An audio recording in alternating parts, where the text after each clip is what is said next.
Welcome back to the final part of the Blazer build series.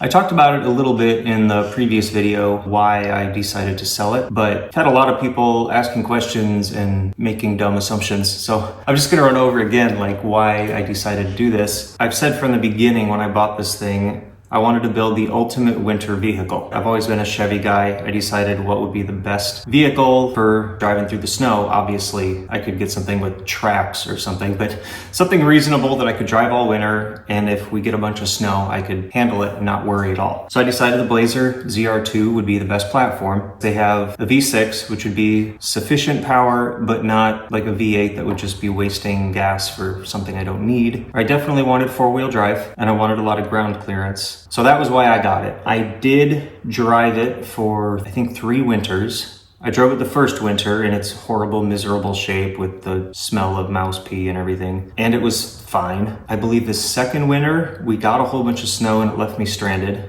But at that time, I didn't have four-wheel drive and I didn't have the new tires. So the third winter, I was like, all right, I got this now. Well, then the starter went out, which was something I hadn't replaced yet. I'd fixed everything that was broken or neglected, but then I just started to see the regular things break that break on vehicles with 170,000 miles. Like I had the fuel pump go out, I had the starter go out, I had the fuel line break. These weren't problems when I bought it, but they're just problems with older vehicles. And the more I thought about it, the more I realized the best vehicle I'd ever driven in the winter was a Nissan Leaf that I could just unplug in the morning. It was already preheated, already pre-defrosted. The steering wheel was warm, the seat was warm, and I could just go to work. And unless we got so much snow that it was above the ground clearance, it got me around just fine. And I really don't have a use to go through a foot of snow more than maybe once a year. But for a good 6 months or 5 months, I want a vehicle that just is comfortable to get to work in every day. So I decided my entire approach with building the ultimate winter vehicle was kind of dumb. And what I really just needed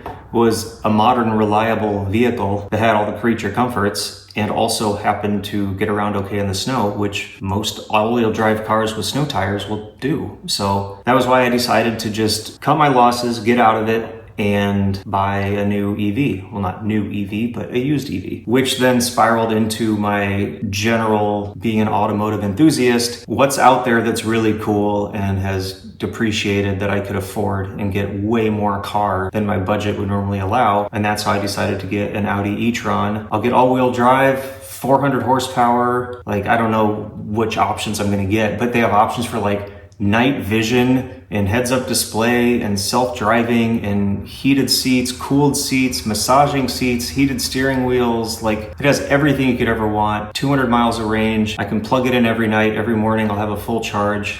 I'll have a timer pre-programmed so that when I get out to it at 5:30, 5:40 in the morning, it'll already be warm. Everything will be ready to go. All I have to do is just unplug it, hop in, go. I'll never have to stop for gas in the middle of a snowstorm. Like, it's gonna do everything I need it to do. And if we do get a foot of snow, I'll just call in sick to work. So the Blazer is a cool vehicle. It's fun. It's unique these days. You don't see them on the road. Supposedly they're good for off-roading, but that's not something I've ever been interested in. If I wanted to go off-roading, I wouldn't even know where to do that. So I've decided I'm just gonna cut my losses, sell it to somebody who appreciates the ZR2 for what it is and for what it can do. So when I decided to sell it, I thought, I don't really care how much I get out of it. I've run the numbers before. As you all know, I paid $2,000 for it at the beginning, which you could argue and say I overpaid. In retrospect, I probably did. But I was looking for something within 45 minutes of my house, and it was in the winter, and I wanted a ZR2. There weren't a lot of options. This was still post-COVID when used cars were a little bit inflated. So I probably overpaid. You know, it was maybe a $1,000 car and I paid $2,000 for it, whatever. I since put in another $7K, so I'm in this thing for $9,000. Even if I got that car for free, I'd still be in it for $7,000, and it's not worth that. So how do you price a car that you have $9,000 in, and it's basically worth now what it was worth before you started? It's not fair, but that's the way car projects go. You don't build a car to make money. Usually you build a car because you build in what you want.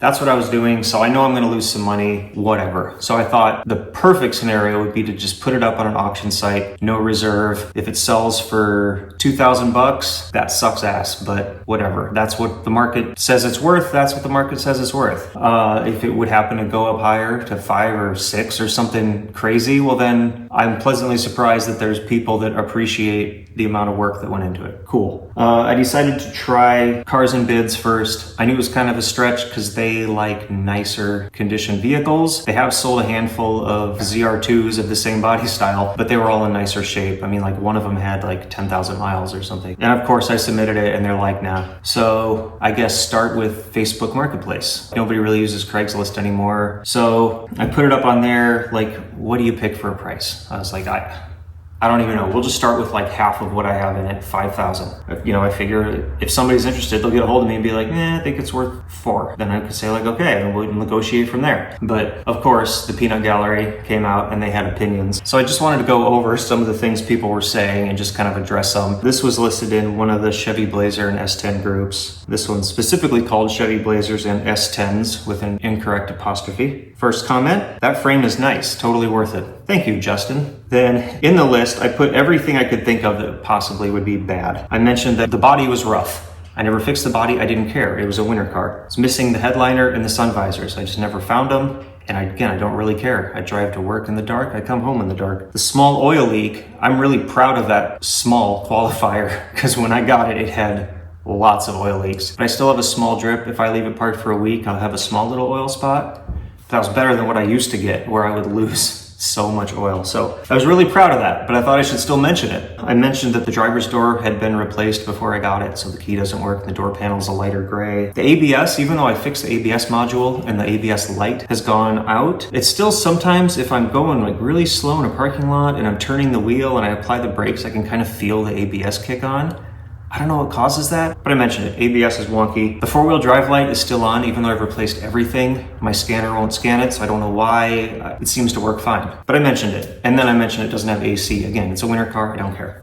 So the next comment was very helpful. The bad list makes this a $1,500 car, which is funny because it was a $2,000 car, maybe, when I bought it. And the bad list was that plus barely runs. Smells like dead mice, needs everything, needs $7,000 worth of work. Somebody else complaining about the oil leak. Somebody else saying, just fix the oil leak.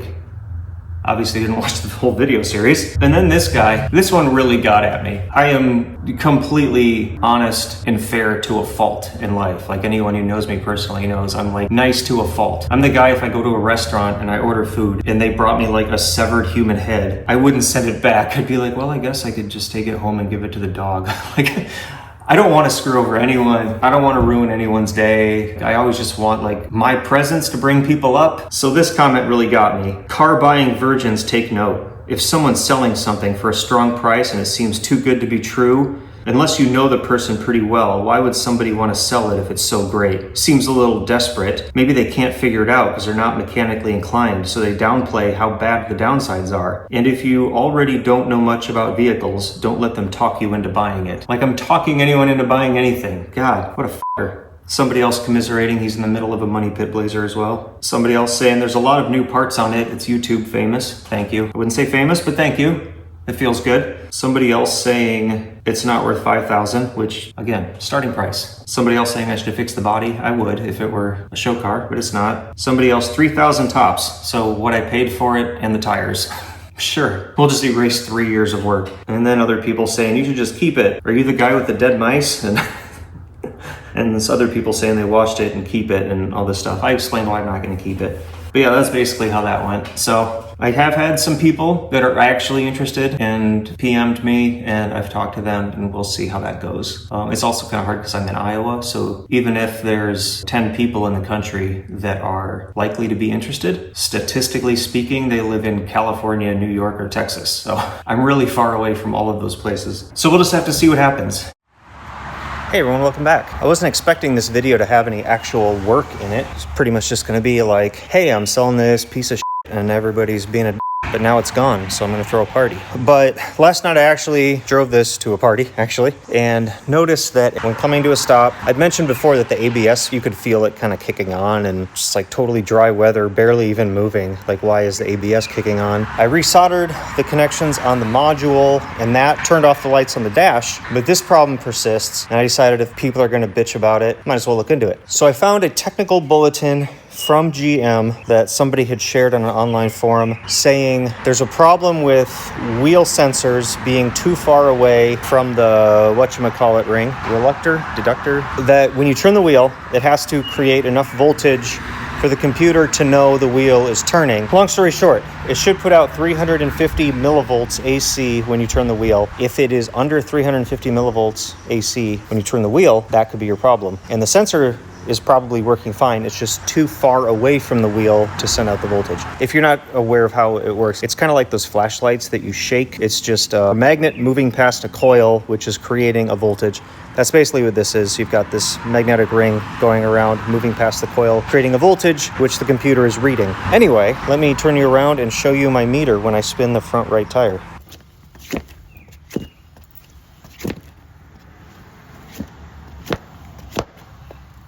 So I'm over on the driver's side now, and I'll just show you where this is in case you want to do the same thing. Here is the wheel speed sensor. Yours might be in a different place.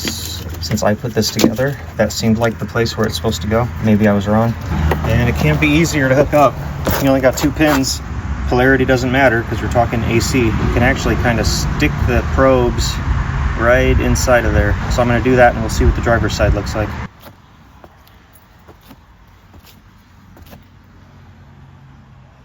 So if I had to guess, I'd say this was the bad side if there was a bad side.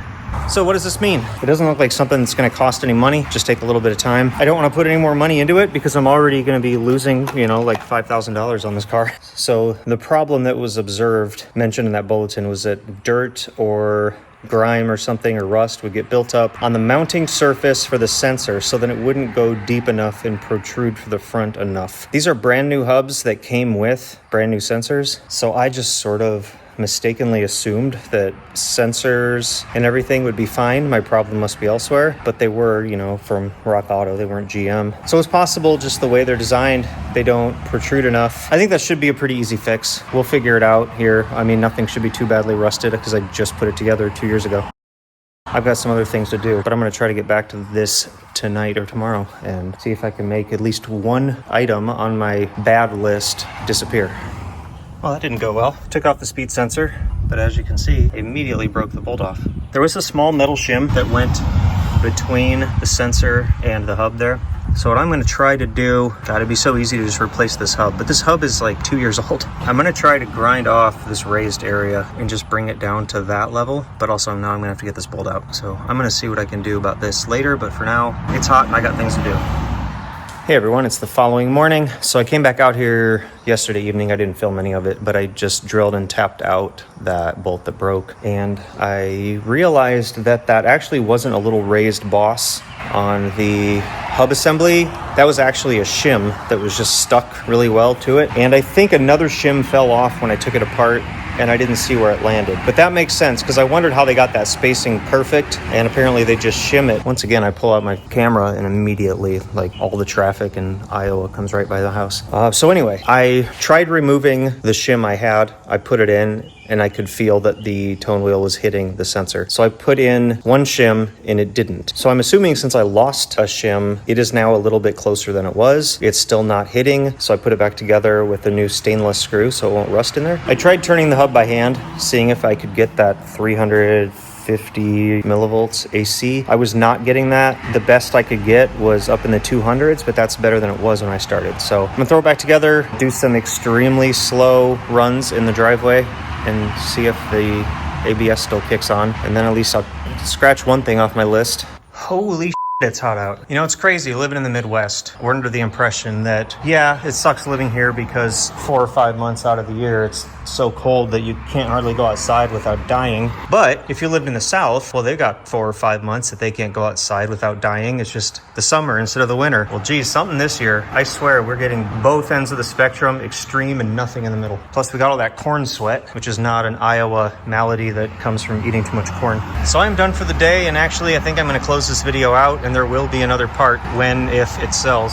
I did get the seats put back in today, which was nice. I've been putting that off just because I don't really need back seats, so I didn't bother. I haven't had them in for a year or two. So those are back in. And the brake problem seems to be fixed. I did find that other shim. It looks like a soda tab. Oh, sorry, this is Iowa. Pop tab. So putting it back together with only one shim seems to have fixed the problem. So that's good to know for the future. That is a problem I can scratch off my listing. I don't have to say it has ABS issues anymore. And if you're wondering, I don't have the camera facing me because I'm topless right now. I just took a shower and came back out to film this, so we're cutting this one off. We will see you in the next video. Hopefully that will be the final part of the Blazer series. Thanks for hanging out. We will see you in the next one.